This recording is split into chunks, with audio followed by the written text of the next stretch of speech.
5 a.m. in New York City, 10 a.m. in London. Good morning. I'm Bonnie Quinn with your Bloomberg Brief. Let's get you set up for the day. Stock futures wavering as Iran says it's assessing the latest message from the US. Shares of Nvidia steady after a roller coaster ride on potentially a lackluster forecast and lots to parse in those earnings. And investors await jobless claims and PMIs following Fed minutes that showed a more hawkish committee. Let's get a check on markets around the world now. It's been a monster session across Asia, but particularly in Korea. Let's get to Alice French for the latest. Alice. Good morning. Yes, as you say, we've seen some very solid gains in Korea today. The Nikkei here in Japan as well, recovering from its 5-day losing streak. And it's been all about tech today. Nvidia's sales forecast, I think, really driving sentiment there. Also some relative calm in the Forex and bond markets, helping sentiment too. Like I said, Nvidia has been a big theme, but here in Japan, seeing some amazing gains for SoftBank, actually its highest daily gain since 2000. And this is mostly driven by the news that OpenAI is readying for its IPO. And another data center company also readying to go public in the States. Of course, we know SoftBank, one of OpenAI's biggest investors with a 13% stake. So that's really been driving the benchmark. Let's see if it can keep it up. All right, Alice, thank you so much. Now let's get over to London for a look at what's been happening across Europe. Here's Charlie Wells. Charlie. Good morning, Vonnie. So some disappointing PMI data out of a number of European companies that's kind of shifted the bond picture here. You can see behind me that 10-year UK yield down about 3 basis points. So a shifting picture as we see some signs of potentially slower growth, but also concerns about inflation. And that is really creating some push-pull factors in the bond market right now. Let's flip and talk about stocks. Let's look at that Euro Stock 600. So it has had a pretty good week, 3 consecutive days of gains this week. But this morning, really kind of struggling to find footing, slightly optimistic, just a little bit of an uptick here. We had some earnings reports, some conflicting reports, some companies reporting strong, some really struggling, particularly on that uncertainty coming out of the Middle East. So looking for that footing in the Euro Stock 600 today. Charlie Wells in London, thank you so much. Yes, those comments from ISNA, from the student news organisation, semi-official, just changing the calculus a little bit in the last few minutes. However, we are seeing Nasdaq 100 futures pointing fractionally lower. We'll see if any of the good humour from Korea and from SoftBank out of Japan bleeds into the US session. But of course, we did get through that big risk event, Nvidia, pretty unscathed, and we'll see what that stock does today. Brent crude at 105 and change, so sentiment does continue to improve here in the crude oil market. So we're unchanged right now, but this is several dollars lower than we were at this time yesterday morning. I wanted to point to the dollar index. It keeps strengthening now, the DXY obviously versus some of the major currencies, but the BBDXY also strengthening quite substantially. We are seeing much more of an impact on other countries. So for example, the Philippines and India in focus right now as their currencies really hurt through this process. We had Indonesia hiking by 50 basis points in a surprise move yesterday.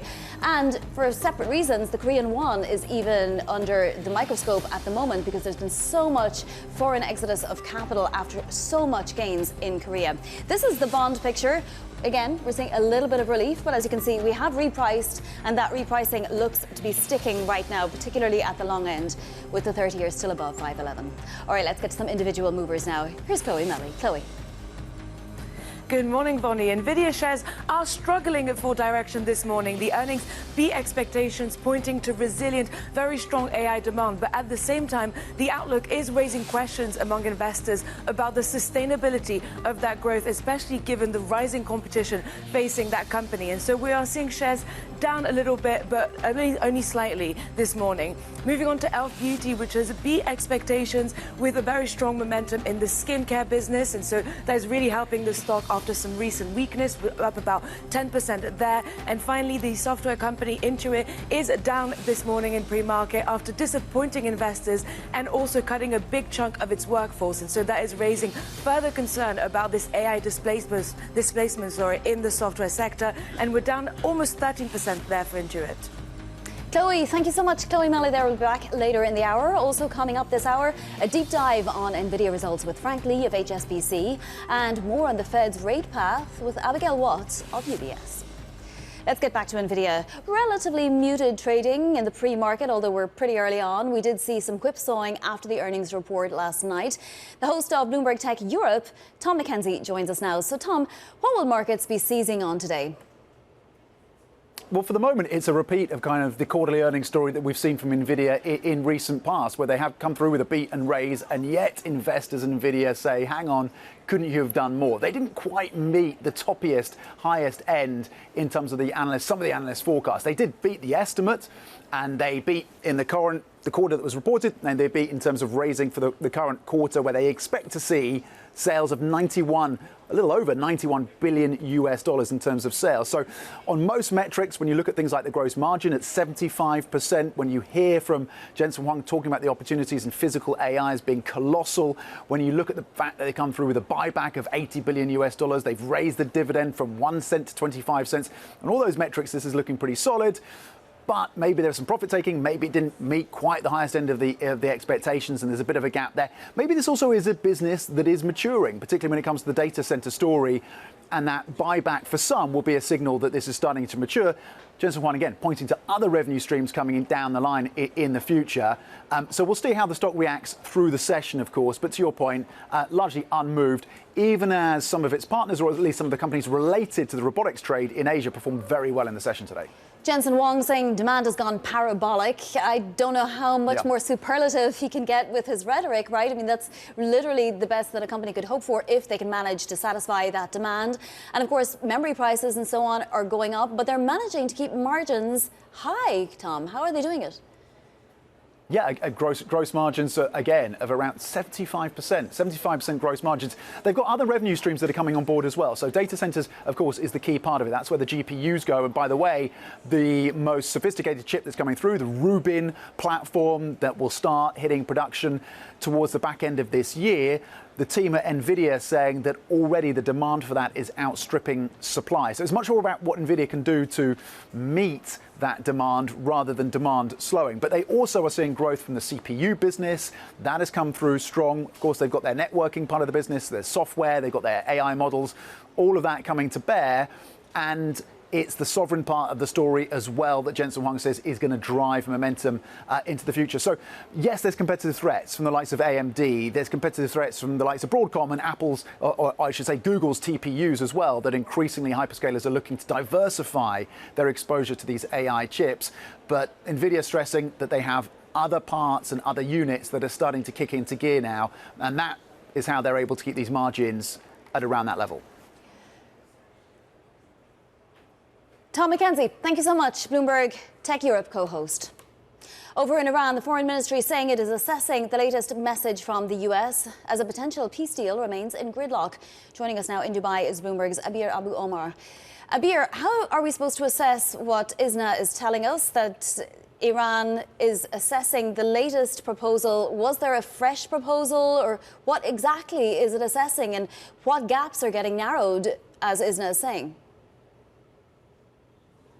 We're seeing a sense of deja vu, really, Vonnie, when it comes to the latest from the Iranian side, saying that they're reassessing a deal that was put through by the United States a few weeks ago. So essentially, to your question, not much has changed. This is the same 14-point deal that the United States had put through to Iran, suggesting a gradual reopening of the Strait of Hormuz, and then discussing the latter details between the two warring parties that have been going on for the past 78 days or so. And so essentially what the U.S. is asking of Iran is to pass through its highly enriched uranium. Iran, on the other hand, is asking for some of its assets to be unfrozen, oil unsanctioned. And those are the main elements that they have not been able to agree on over the past few months or so. And so in a nutshell, there's not really that much that has changed between the two in this latest proposal.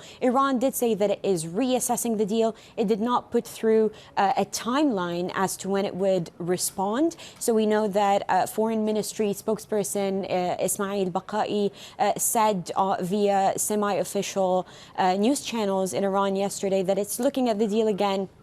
We don't know when they will respond. And look, this comes after President Trump last week said that an attack against Iran is imminent as soon as Tuesday, but he was halted from doing that because of Persian Gulf countries, including the UAE, Qatar, Saudi Arabia, that had urged him not to attack Iran. That diplomacy could be back on the table, that a deal is still possible. What we also know is that the military chief in Pakistan, which has been mediating this since the start of the war, or mediating an end to the conflict and a beginning of a ceasefire that could last longer than for a short term. We know that the head of the military is visiting Tehran later on Thursday, so that could possibly bring about more conversations about a ceasefire. Look, on the Iranian side, the president came out, he said that coercion or coercing Iran into a deal is nothing but, and I quote, an illusion. And so things are standing pretty much where they were. That's why I started by saying this is a sense of deja vu, really. We wait and see what happens by the end of this week, whether attacks could be renewed. But at this point, both parties seem to not want hostilities to come back to the table and to catch up to the rest of the Middle East, Fani. All right, Abir, Iran, through ISNA, saying the U.S. message has reduced gaps between the parties to an extent. That is Bloomberg's Abir Abu Omar there in Dubai. Now to other top stories trending on the terminal this morning. Samsung chip workers could soon get massive AI-fueled bonuses averaging about $340,000 after the company reached a deal to avoid a strike. Some employees in Samsung's booming memory division may earn even more as demand for AI chips sends profit soaring. SpaceX has filed for what could be the biggest IPO ever. The filing revealed a nearly $4.3 billion quarterly loss while seeking a valuation near $2 trillion. SpaceX is also giving Elon Musk overwhelming voting control and ties future stock rewards to ambitious goals, including Mars colonization and orbital AI data centers. Mana's founders are exploring a $1 billion fundraising round to unwind Meta's controversial takeover of the Chinese AI startup. Beijing ordered the $2 billion deal reversed over concerns about sensitive AI technology moving to the U.S. Manas could relaunch as a China-based joint venture ahead of a Hong Kong IPO. Coming up, Frank Lee of HSBC joining us for a closer look at Nvidia's results and forecast. This is Bloomberg.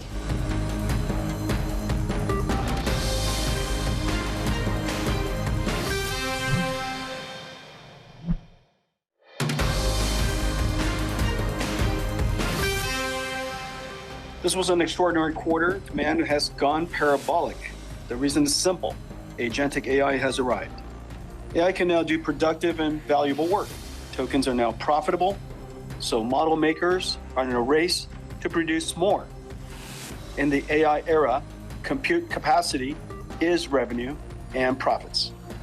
NVIDIA is the platform of this era. Of all the platforms in the world, NVIDIA Compute supports the richest diversity of demand. Shares of Nvidia fairly muted at the moment after fluctuating as investors weigh the chipmaker's first quarter results. Joining us now is Frank Lee, Global Head of Tech, Hardware and Semiconductor Research for HSBC. So the big risk event out of the way for the week, potentially, Frank, I mean, it didn't end up turning out that way. Other things were a little riskier, but is this the new narrative now from Nvidia that agentic AI has arrived and it's fine to compete in the CPU space just as it was in the GPU space? Yeah, I think that's a great question. I think one of the problems with NVIDIA is that the last couple of quarters have been very strong beat and raises, but that's not enough. Earnings momentum and the overall AI GPU roadmap is not enough of a new narrative for investors to get excited, especially, I think, given the fact that if you look at the CapEx spending of CSPs, they now have to share the CSP CapEx with memory makers, with the overall networking guys, as well as the server CPUs. So we do think that this is the right step in terms of focusing on the server side. But we also believe one very significant takeaway from this earning result is how they reclassified their data center revenues to break down the CSP and non-CSP customers. And I think this is going to be a very important metric to follow going forward. Right. Now, will people be laser focused on how each one grows, and then will they overreact if one doesn't grow enough, Frank? Yeah, I mean, I think if you think about last year, they already set the wheels in motion because they talked about the enterprise and the sovereign AI. So essentially, these were non-CSP customers, but we didn't really see how that was progressing because up until the first quarter this year, over 60% of their revenue still looked like it was coming from the hyperscalers. Now that they're breaking it down, I think it's going to give more transparency to investors to see how the non-CSP guys are tracking. And I think that would be a more important catalyst to their potential re-rating. How much of a risk to Nvidia is hyperscalers starting to use proprietary chips? I think for the moment, we haven't seen any slowdown yet. So it's not that their numbers are starting to slow down and they're missing, but the narrative is out there that they're not 90% of the pie anymore, that they have to split this pie with more players. So that's why it's important that they establish a new narrative, which I think they've started to do this with this earnings season. So we knew about Rubin Ultra, right? We knew that these were coming. Phantom maybe next. Are we going to hear anything new at the GPU conference that we're going to hear from Jensen again soon at? Or is this it now, Frank? Do we know what the future entails for Nvidia for the next several quarters? Right. So I think, one thing that's coming up is the Computex in Taipei. They've talked about, they're going to talk more about the server CPU. Agentic AI definitely has become a key focus, and we've seen CPU-related names, both Intel, AMD, and ARM do very well this year because of the increasing recognition that CPUs are back. And so I think they've also talked about 20 billion in CPU revenues. So that is a start. And I think right now the investors are going to probably want to see more details over the next couple of months, starting with Computex in a few weeks, to see what if they can give us more details about the TAM opportunity here. Yeah, and what the next generation is going to look like, right? What about China? So obviously there was a lot of speculation, Jensen Huang getting on the plane at the last minute and so on, going off to China, but still nothing on whether China will actually allow Nvidia's chips to be imported. Now, you've said in the past that you're not considering that at the moment, that it would be a nice, maybe marginal benefit potentially. Are you changing your mind on that at all? No, I think the China angle is just too difficult to know how big that's going to contribute. NVIDIA itself continues to not put China orders into its forecast. And so I think we continue to treat the China as an optionality. And I think that's probably the most prudent way for investors to not really put any expectations into it. It's too difficult of a question to answer. I think there's a lot of sensitivities. It's not the US government that's holding NVIDIA back. It's the China side that doesn't seem to be as receptive to buying NVIDIA chips. So I think this is going to be a going concern that's just too difficult for investors to have a clear view on.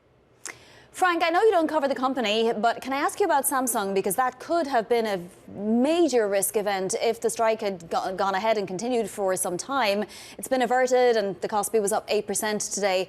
Is it a big relief for the global supply chain that there isn't a strike at Samsung? And what does that say about how beholden we are to certain companies? Yeah, I think one of the things that we see is that memory is one of the biggest beneficiaries in the last 6 months in the market. All memory stocks have rallied really hard because of this super cycle we're seeing on pricing. And it's only gotten worse this year because up until this year, the majority of the memory demand was strictly coming from HBM, which is really driven by AI servers. But now with agentic AI, the CPU demand has come back, which is putting an additional tension on the overall regular memory that's used in servers. So we do think this is an issue that will continue to be quite tight. So it is very positive to see that the strike issue has been averted because I think the downside would have been perhaps that we're going to see even more price hikes beyond what we've already seen so far. All right, Frank, thank you so much for joining us today. And Frank upping his price target on Nvidia most recently by several dollars to 325 from 295. That's Frank Lee of HSBC. Coming up, another CEO joining the chorus with a warning on AI-fueled workforce shifts. That and a look at what else is making headlines in your front page news. This is Bloomberg.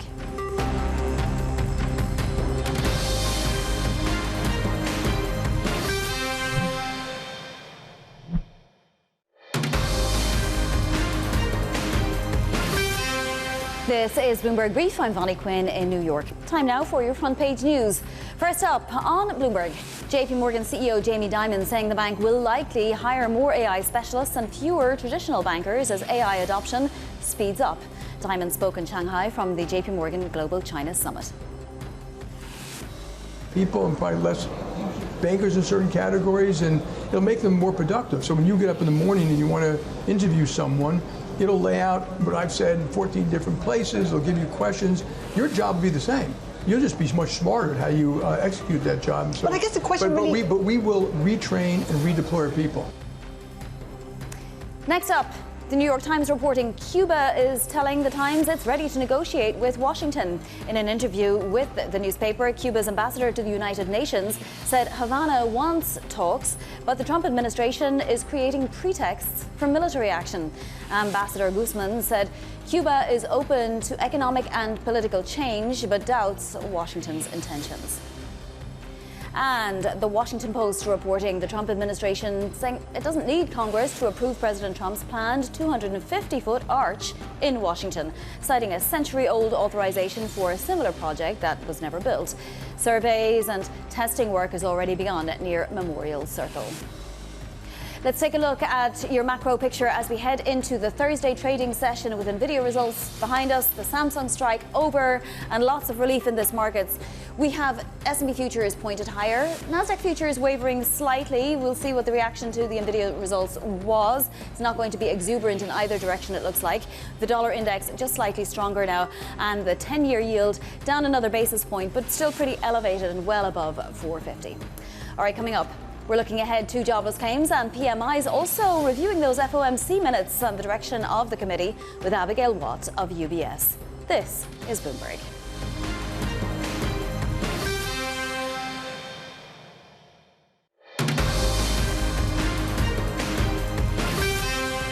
It's 5:30 a.m. in New York City, 10:30 a.m. in London. Good morning, I'm Bonnie Quinn with your Bloomberg Brief. Let's get you set up for the day. Stock futures wavering as Iran says it's assessing the latest message from the US. Shares of Nvidia steady. It had a roller coaster ride, though, on potentially a lackluster forecast. And investors awaiting jobless claims and PMIs following Fed minutes that showed a more hawkish committee. So let's take a look at those markets then. We have Nasdaq 100 futures pointed higher. The Kospi and Kosdaq just raced ahead today after the Samsung strike went away. So we had the Kospi up 8%. We'll see if some of that optimism bleeds into the US, particularly with these IPOs potentially on deck. To that end, SoftBank also up 20% in Japan because obviously it has a stake in these two big companies that are about to IPO. Brent crude continues to fall after we got comments via ISNA, the student news agency, that Iran is assessing the latest message from the United States and that it does address some gaps. Brent crude at 104 and change now, and the dollar index just a little unchanged there. We also have the bond board here with not much movement. If anything, just a little bit more relief in this bond picture. The 30-year yield below 5.11 now, the 10-year yield below 4.57, and the 2-year yield at 4.05. But we have repriced and we seem to be sticking around the new levels. Let's get to some individual movers now. Here's Chloe Melly. Chloe. Good morning, Bonnie. Nvidia shares were slightly down earlier. Now they are slightly up, so struggling a bit for direction. We had earnings beating expectations, but at the same time, a potentially lackluster forecast that is raising questions about the sustainability of that growth going forward. So we're seeing a little bit of hesitation there in the market. Moving on to e.l.f. Beauty, which is a big mover today, up very strongly in pre-market trading after earnings beat expectations, with, in particular, very strong momentum in the skincare business, and that is helping boost the stock after what has been actually a fair bit of weakness recently for e.l.f. Beauty. And finally, let's end with Intuit, the tax preparation software company. It had results that disappointed investors and also cut a big chunk of its workforce, joining a bunch of other tech and software companies in making those major layoffs and raising concerns around this AI displacement and replacement in the software sector. And so we're down more than 12% for Intuit this morning. All right, Chloe, thank you so much. Some big moves today on deck, it looks like. The latest Fed meeting minutes showing more officials considering potentially rate hike scenarios, but at least taking out the easing bias out of the language. That's ahead of PMIs and jobless claims later this morning. Bloomberg's Van Ram joins us now.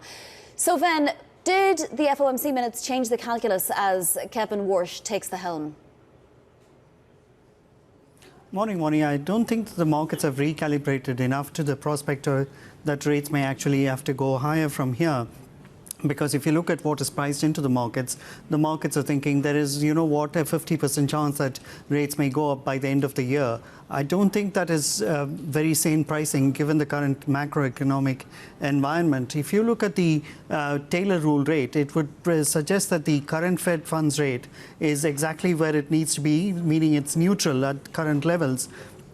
But if you look at the US economy, how resilient it is, and the inflation dynamics that stem from the Iran war, I think that rates need to go higher, and that perspective is completely lost on the markets, which is why I think that the 2-year yield is underpricing where the Fed will eventually get to at 4 or 5.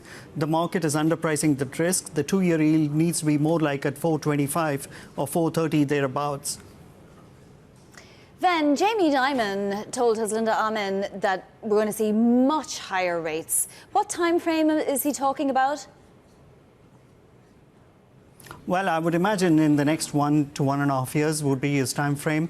But I think that we've already seen a considerable sell-off at the long end of the curve, whether it is in the UK, whether it is in Germany, whether it is in Japan or the US. And I think that, you know, the long end rates, there is opportunity to scale into duration, because I think that much of the risks are already in the price tag, especially in an economy like the UK, where the markets have sold off mercilessly. So I think that, you know, there is an opportunity to nibble into duration, albeit there is a slight risk that, you know, you'll have to scale into it because it's not going to be one level that cuts it. All right, Ben, thank you so much. Bloomberg's Ben Ram joining us there. Joining us now is Abigail Watt, US economist for UBS. Abigail, can we start there? In fact, let's have a listen to what Jamie Dimon had to say. The notion that somehow people said they'll never go up is the wrong notion. And so companies like us prepare for higher rates, lower rates, and, you know, figure those things can happen. So. The thing is, they're at the highest level in decades. I mean, that is where the surprise could be. I think they could be much higher than they are today. How does Kevin Warsh take the helm of a Fed when there's that sentiment out there and a lot of pressure for him to hike? And that probably ties in with what he came up as, which is a conservative economist who, you know, leans hawkish. Yeah, look, I think it's a great place to start the conversation. Thank you for having me join this morning. I think the thing for Kevin Warsh is this is a really difficult time for any chair, I think, to be taking the helm of the FOMC. The fact that we're starting to see kind of inflation pressures building again in the US economy, and concern over the potential for inflation essentially remaining away from the FOMC's target already for a prolonged period of time. And I think you have seen that kind of concern building across the committee at this point as well. I think as well, though, I think we have to caveat here with the fact that, you know, there's still concern lingering around the labor market at this juncture in the US economy as well. We have seen an improvement in the kind of run rate of jobs growth in recent months, but the data have been very volatile and it has been quite difficult to get a handle on the state of the labor market as well. So I think for the FOMC just now, and think for kind of Warsh coming in as the new chair, I think there's going to be a lot of kind of conditionality in terms of how they're thinking about the kind of path for policy. I think we saw that in the minutes yesterday. Essentially, every kind of key paragraph of the minutes, which was referencing, policy making, essentially, was heavily caveated with, how events in the Middle East progress. And I think that's the key thing here is that given that uncertainty, I think the committee feel like policy is well positioned. And to me, that essentially means they're potentially going to be on hold for longer. But it does potentially widen the distribution of risks to rates as well at this juncture. Yeah, absolutely. I mean, inflation is well above target. And although we're seeing energy prices a little lower today and, ostensibly the Fed is supposed to look past energy prices, they are pushing a little bit on inflation. We already had an inflation problem, Abigail. How can anybody think about cutting right now? Is the labour market about to show us some severe weakness? I think that's the key thing that we saw in the minutes yesterday is that, that conditionality in terms of what would potentially keep participants willing to kind of lower rates was conditioned heavily on solid evidence that the labour market was weakening. And I think that is something that, means that it means that we need to see kind of a cumulative loosening in the labour market. Essentially, you need to see evidence building that there is a need to lower rates given the labour market. And then on the inflation side, side, I do think the dynamics are going to matter in terms of the components of inflation that are driving the kind of stickiness in inflation, right? So if we continue to see kind of goods price inflation running above levels that it was kind of pre-pandemic, I think the kind of pass-through of tariffs in the second half of the year is a key thing that I think would be needed to kind of condition the potential for rate cuts. I think the other thing is watching for potential upside risks to inflation beyond expectations here, and that's largely going to be predicated on the potential for further supply disruptions. If we see kind of broader supply chain disruptions occurring because of the events in the Middle East, I think that would be potentially an upside risk to inflation at this juncture. And I think that balance between what's happening in terms of the inflation dynamic and the labour market dynamic is going to be really important for the FOMC when we think about the potential for kind of hikes, but also the potential for cuts at this juncture. Abigail, will he go on to the committee trying to make the argument about productivity and investment? In other words, the easier financial conditions are, the more investment that can happen in the United States. And look, we're seeing so much AI investment, you know, we should keep that going. And the only way to do that, to the best of our ability, is to lower rates. Look, I think this is a conversation you've already seen, you know, occurring within the FOMC committee, right? I think this is something that the debate is kind of already happening within the FOMC, and thinking about the potential for AI to be disinflationary, and this idea, as you say, of kind of allowing rates to be lower and allowing that investment that could turn into something that boosts the supply side of the US economy as kind of as a reason to potentially lower rates at this juncture. Now, I think the question is, when we think about kind of the impact of AI is kind of whether the kind of demand for a number of the components that go into that investment is outstripping supply, and that could be potentially in the near term more of an inflationary driver than it is a disinflationary driver. And I think for the FOMC, they're really going to have to think about that kind of balance between that kind of near-term dynamic and the potential longer-term dynamic of AI being disinflationary. So I think in terms of the kind of arguments that could be made by a new chair, Kevin Warsh, this could be one that he potentially makes to the committee. We did hear him making this point essentially in a number of interviews before he was nominated, and we did hear this in his congressional hearing around this idea of potentially you know, AI boosting the supply side of the economy and allowing rates to be lower. But I think that's a conversation that's already going on within the committee. So we've had a lot of banking CEOs on in the last day or two basically talking about jobs going away, and they've phrased it in various different manners, but that's been the message, right? Jobs will eventually go away, and whether it be through attrition or actual layoffs, AI is definitely going to take some of the older jobs, right? So are we on the cusp of massive layoff announcements, and will it be due to AI, or are we going to see, you know, a constant drip of, you know, restructurings and 10,000 jobs here and 5,000 jobs there, the type of thing the economy can absorb? Yeah, so we actually just published a note overnight on this, and this idea of kind of AI disruption in the labour market. And, you know, our sense is that, you know, we see a lot of churn in the US labour market, you know, all the time. And I think the question is kind of how disruptive is AI relative to the kind of natural churn that you see in the US labour market on a monthly, quarterly basis already. Now, our sense is that you do see disruption from AI. We think this is something that could potentially lead to kind of job destruction. And I think the key thing to note, though, is that we don't think that this would ultimately be, you know, leading to necessarily a structurally higher unemployment rate. And that's because at the same time as you see that job destruction, you also see potential for job creation. And I think the question is kind of those dynamics between job destruction and job creation. I think so far we've seen, you know, as you say, like drips of layoff announcements around AI, accounting for only around 6% of the challenger layoffs last year. You know, the reason was AI. So a relatively small share so far being attributed to that. I think the question is whether we begin to see kind of more of that disruption coming through. But I would caveat this with the US labour market is constantly seeing kind of that churn as well. All right, Abigail, thank you so much. Abigail Watt of UBS joining us there. Now to other top stories trending on the terminal this morning. Iran says a US proposal has narrowed gaps toward a peace deal, but Tehran still wants fighting to end on all fronts and its frozen assets released. President Trump says talks are in the final stages, while warning attacks could resume if Iran rejects US terms. Manus founders are exploring a $1 billion fundraising round to unwind Meta's controversial takeover of the Chinese AI startup. Beijing ordered the $2 billion deal reversed over concerns about sensitive AI technology moving to the US. Manus could relaunch as a China-based joint venture ahead of a Hong Kong IPO. JP Morgan CEO Jamie Dimon says Zoran Mamdani's tax hike plans could drive businesses and talent out of New York. Speaking with Bloomberg from the JP Morgan Global China Summit in Shanghai, Dimon warned that anti-business policies may benefit rivals like Texas, but said he hopes Mamdani succeeds.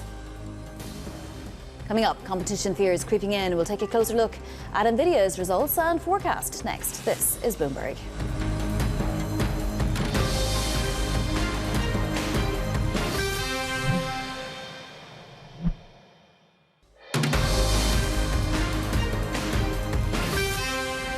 This was an extraordinary quarter. Demand has gone parabolic.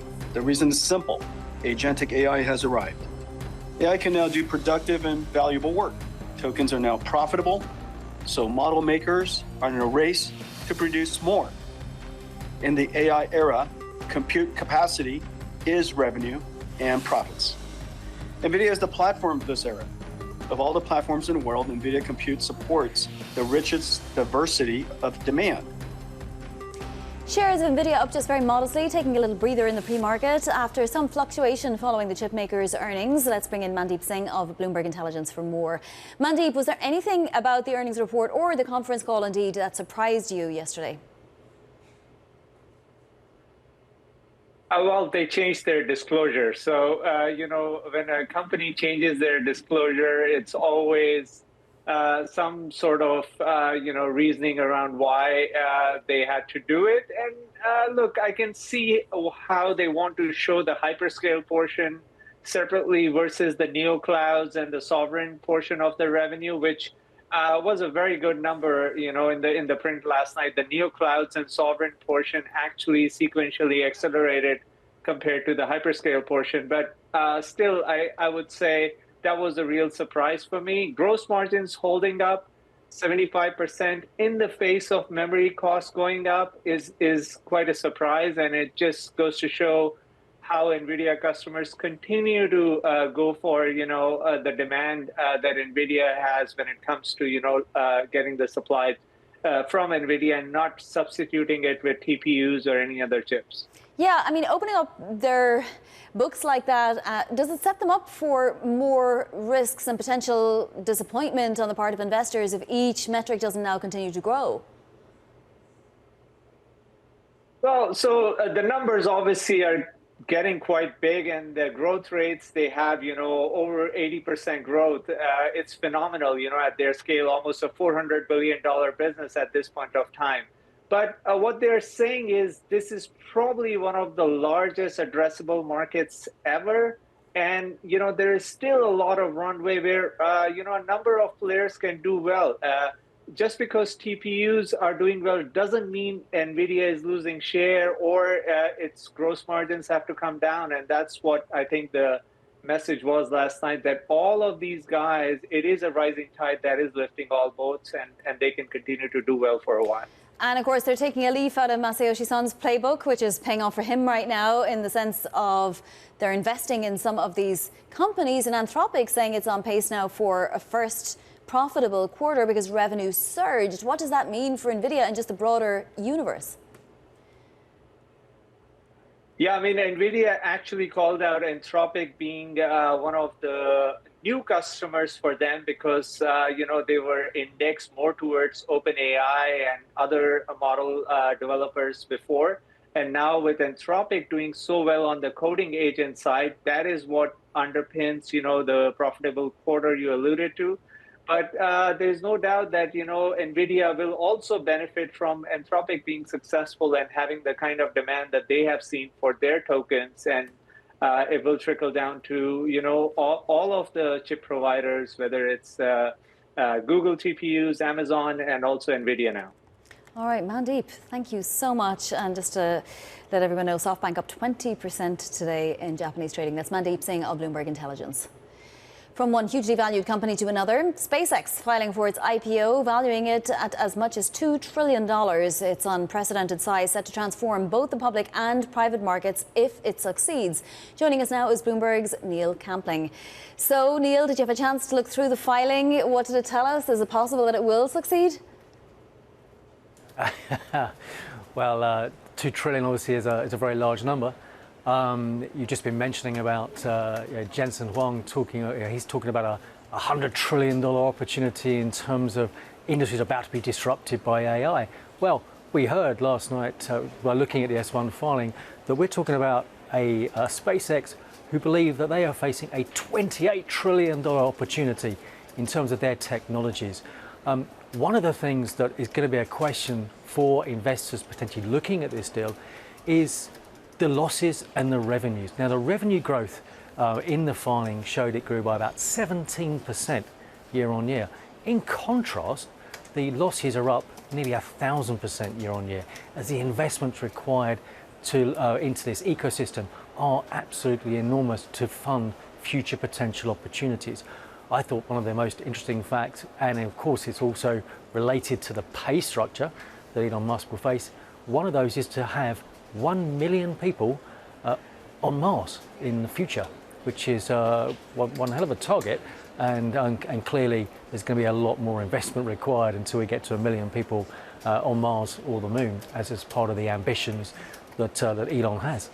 Yeah, absolutely. And also we'll have 2 public companies listed at that point, so there's key man risk for both. It would be interesting to see how it all pans out. Now, OpenAI looking at an IPO, but there's plenty of unknowns there, even after that victory over Elon Musk, which undoubtedly won't change anything either way.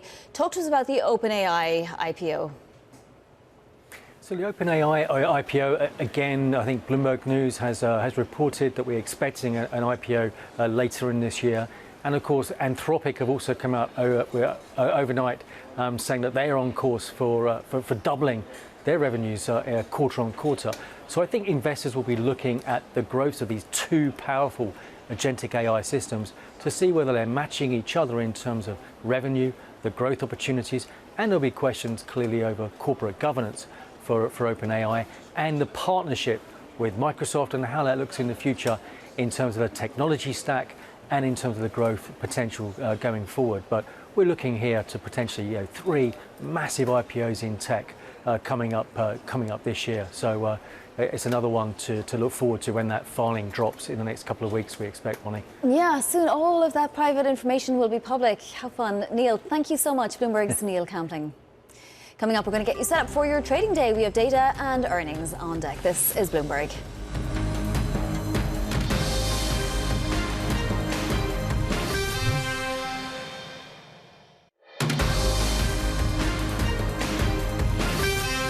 This is Bloomberg Brief. I'm Bonnie Quinn in New York. Now look at what's ahead today. First up, we get jobless claims data coming at 8:30 a.m. Eastern and PMIs at 9:45, so plenty of data. Earnings from Walmart and Deere, they're both reporting before the bell. Zoom among companies reporting after the market close. And then we get more of an idea of what's happening behind the scenes at the Fed. We get some Fed speak from Austin Goolsbee and Tom Barkin later in the afternoon.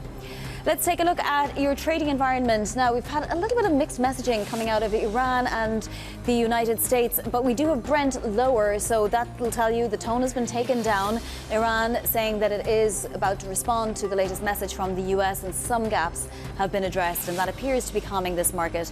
Nasdaq 100 futures deciding what direction to take. That's it for Bloomberg Brief.